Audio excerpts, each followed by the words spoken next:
नमस्कार दोस्तों, welcome to Rajasthan civil services test series. Question number 51। 2022-23 में राजस्थान के सेवा क्षेत्र के प्रचलित मूल्यों पर सकल राज्य मूल्यवर्धन, जिसे जीएसवीए के नाम से भी जानते हैं, में किस उपक्षेत्र का योगदान सर्वाधिक रहा 2022-23 में। ये 2023 में आया हुआ क्वेश्चन है, तो 2022-23 के बारे आर्थिक समीक्षा के बारे में पूछेंगे। परिवार भंडारण, परिवहन, भंडारण और संचार, व्यापार, होटल, जलपान गृह या स्थावर संपदा, आवासीय गृहों का स्वामित्व या पेशेवर सेवाएं या वित्तीय सेवाएं।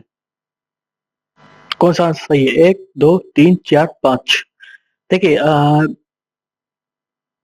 हर साल और काफी टाइम पहले से ही सेवा क्षेत्र का योगदान सबसे ज्यादा है, जिसमें व्यापार, होटल, जलपान गृह, परिवहन, भंडारण, संचार, स्थावर संपदा और आईटी सेक्टर है, जो कि सेवा क्षेत्र में ही शामिल है। और इसका आंसर व्यापार, होटल, जलपान गृह, जो 2022-23 में सेवा क्षेत्र में प्रचलित मूल्यों पर सकल राज्य मूल्यवर्धन में जो योगदान है वो सर्वाधिक रहा है। व्यापार, होटल, जलपान गृह। इसकी व्याख्या देखते हैं। साल 2022-23 में, चलो ये अब अभी 2023 में आया हुआ क्वेश्चन है। अपन 2023-24 की जो ईयर चल रहा है अभी, उसी का पढ़ते हैं, जिसमें 27, 28, 45 क्रमशः कृषि, मैन्युफैक्चरिंग और सेवा क्षेत्र शामिल है होने का अनुमान है। राजस्थान की अर्थव्यवस्था मुख्य रूप से सेवा क्षेत्र पर निर्भर है। साल 2021-22 में सेवा क्षेत्र ने राज्य में जीडीपी में लगभग 45.10% का योगदान दिया है। राजस्थान की कुल कामकाजी आबादी का 62 से ज्यादा हिस्सा आजीविका के लिए कृषि पर निर्भर है। इसमें वित्तीय, बीमा, रियल एस्टेट और पेशेवर सेवाएं उपक्षेत्र का योगदान सबसे अधिक है, जो राज्य के सेवा क्षेत्र के सकल मूल्यवर्धन में महत्वपूर्ण स्थान रखता है। और इसके अतिरिक्त आईटी जो सेक्टर है, संचार उपक्षेत्र भी अर्थव्यवस्थाओं के महत्वपूर्ण भूमिका निभा रहे हैं, जिससे राज्य की सेवा क्षेत्र की वृद्धि का में योगदान मिल रहा है। चलिए अगला क्वेश्चन देखते हैं। गत वर्ष की तुलना में 2022-23 में राजस्थान के सकल राज्य मूल्यवर्धन 2011-12 के जो बुनियादी आधार है, और उनके आधार पर में किस क्षेत्र में योगदान सर्वाधिक वृद्धि होने का अनुमान है। देखिए, ये इसका हमेशा से ही ये सेवा क्षेत्र में ही रहा है। चलिए इसकी व्याख्या देखते हैं। 2023-24 में जो अभी चल रहा है, ये तो 2023 में आया हुआ क्वेश्चन है, तो हम इसके अनुसार नहीं देखेंगे, हम 23-24 के अनुसार देखेंगे। में राजस्थान के सकल राज्य मूल्यवर्धन में सेवा क्षेत्र का योगदान सर्वाधिक वृद्धि दर्शाता है। और राज्य सरकार के बजट अनुमानों के अनुसार सेवा क्षेत्र में लगभग 6.4% की वृद्धि हुई है, जबकि कृषि क्षेत्र में 2.1 और मैन्युफैक्चरिंग क्षेत्र में 12.4 की वृद्धि दर्ज की गई है। अगला क्वेश्चन, राजस्थान राज्य राजमार्ग विकास कार्यक्रम परियोजना के अंतर्गत 801 किलोमीटर लंबाई के 11 राजमार्गों का उन्नयन किस एजेंसी द्वारा वित्त पोषित है? नाबार्ड, भारतीय राष्ट्रीय राजमार्ग प्राधिकरण, विश्व बैंक, एशियन बैंक या नहीं मालूम।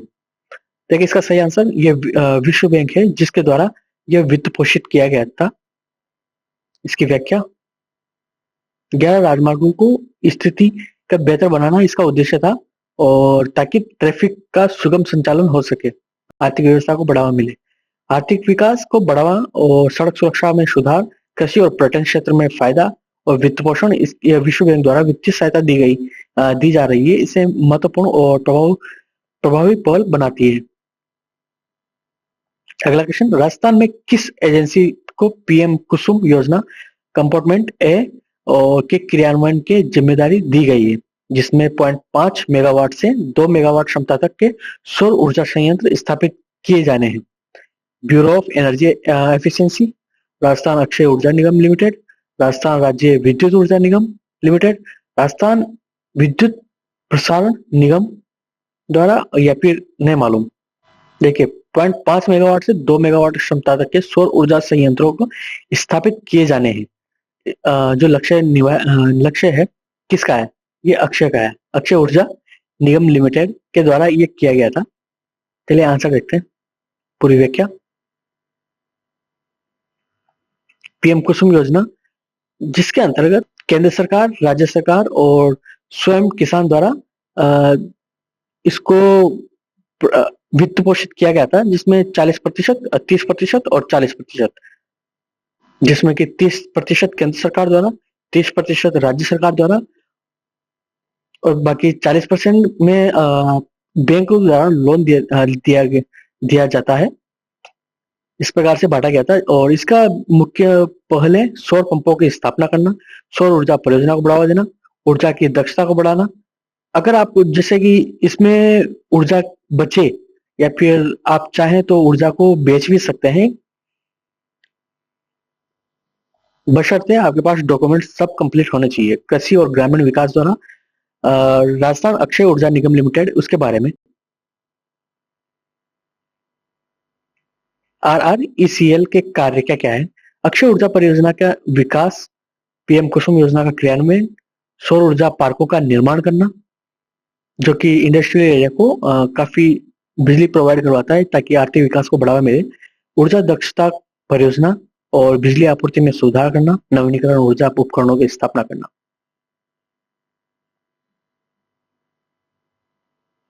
और इसमें प्रमुख योजनाएं राजस्थान सौर ऊर्जा नीति और राजस्थान सौर ऊर्जा योजना, पीएम कुसुम योजना, राजस्थान पवन ऊर्जा नीति, वे इसमें शामिल है। और इसका योगदान और स्थापना स्थापना 2000 में की गई थी। इसका मुख्यालय जयपुर में स्थित है। यह निगम राज्य को ऊर्जा नीति की योजनाओं और परियोजनाओं को लागू करने के लिए राजस्थान सरकार के ऊर्जा विभाग के तहत कार्य करता है। अगला क्वेश्चन, राजस्थान में ऊर्जा संरक्षण दिवस कब मनाया जाता है? 14 दिसंबर, 5 जून या 22 अप्रैल या 21 मार्च? देखिए इसका सही आंसर 14 दिसंबर है। ऊर्जा संरक्षण दिवस मनाया जाता है तब। इसकी व्याख्या, 14 दिसंबर को मनाया जाता है और राष्ट्रीय ऊर्जा संरक्षण दिवस के रूप में भी मनाया जाता है, जो पूरे देश में ऊर्जा की बचत और ऊर्जा संरक्षण के महत्व के लिए जागरूकता फैलाने के लिए मनाया जाता है। इसके उद्देश्य ऊर्जा बचत में के महत्व को बढ़ावा देना, ऊर्जा संसाधनों का संरक्षण करना, पर्यावरण सुरक्षा के लिए सौर और अन्य नवीकरण ऊर्जा का प्रचार करना। अगला क्वेश्चन, राजस्थान सरकार ने राजस्थान राजकोषीय उत्तरदायित्व और बजट प्रबंधन अधिनियम को किस वर्ष के अधिनियमित किया है? 2008, 2005, 2003, 2001 या नहीं मालूम? देखिए ये 2005 के अधिनियम के तहत अधिनियमित किया गया था। इसकी व्याख्या, इस अधिनियम राज्य के वित्तीय अनुशासन सुनिश्चित करने और सार्वजनिक धन के प्रबंधन में सुधार और राजकोषीय घाटे को कम करने के उद्देश्य से पेश किया गया था।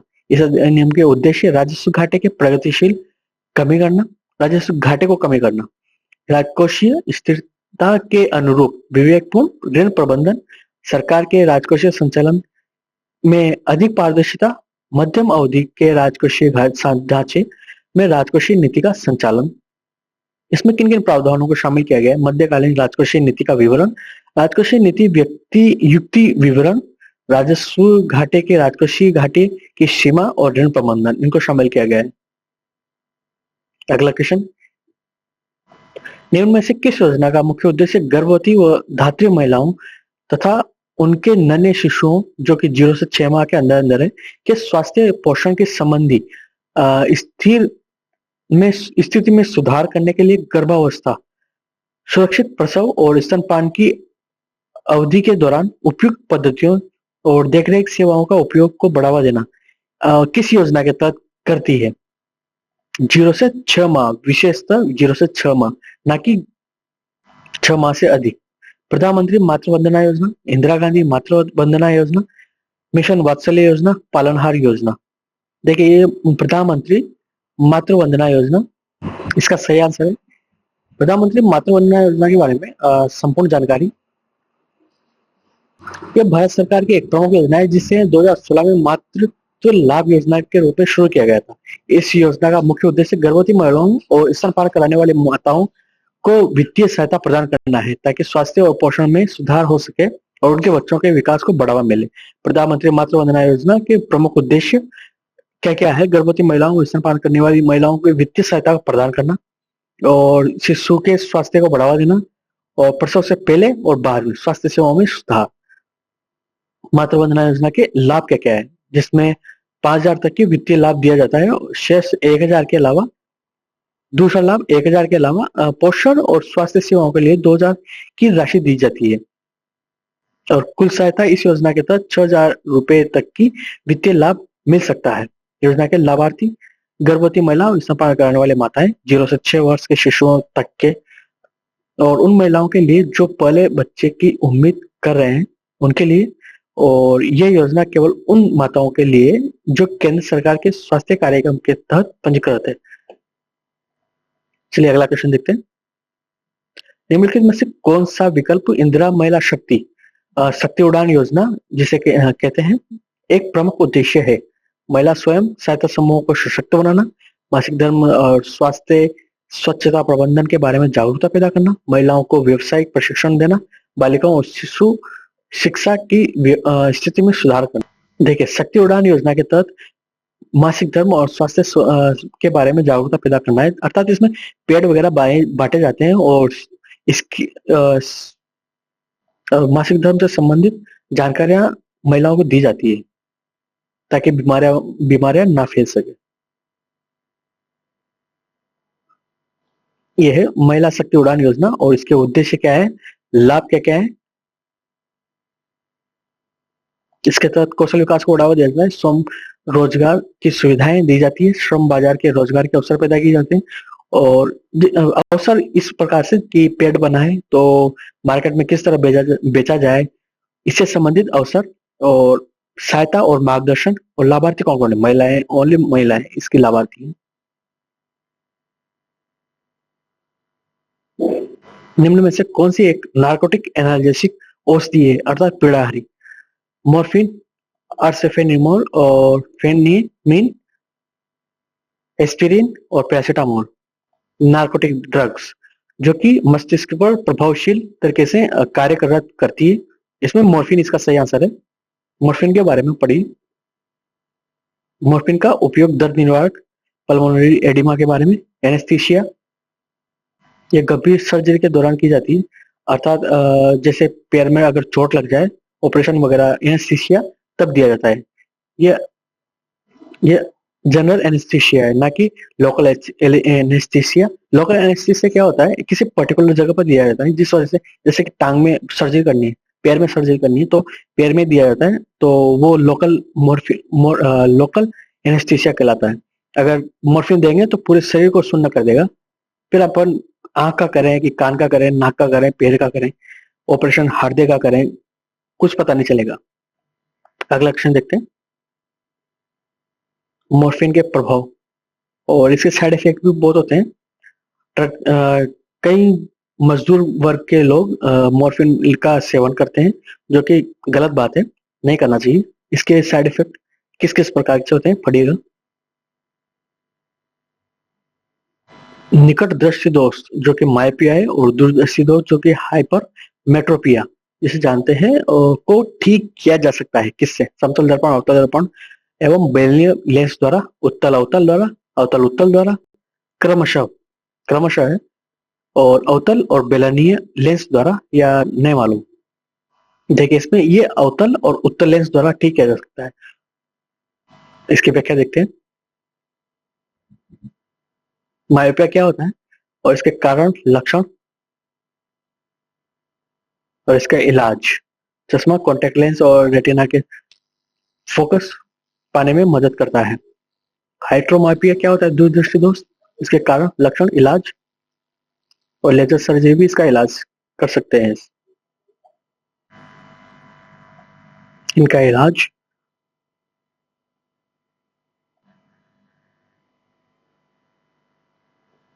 अगला क्वेश्चन देखते हैं।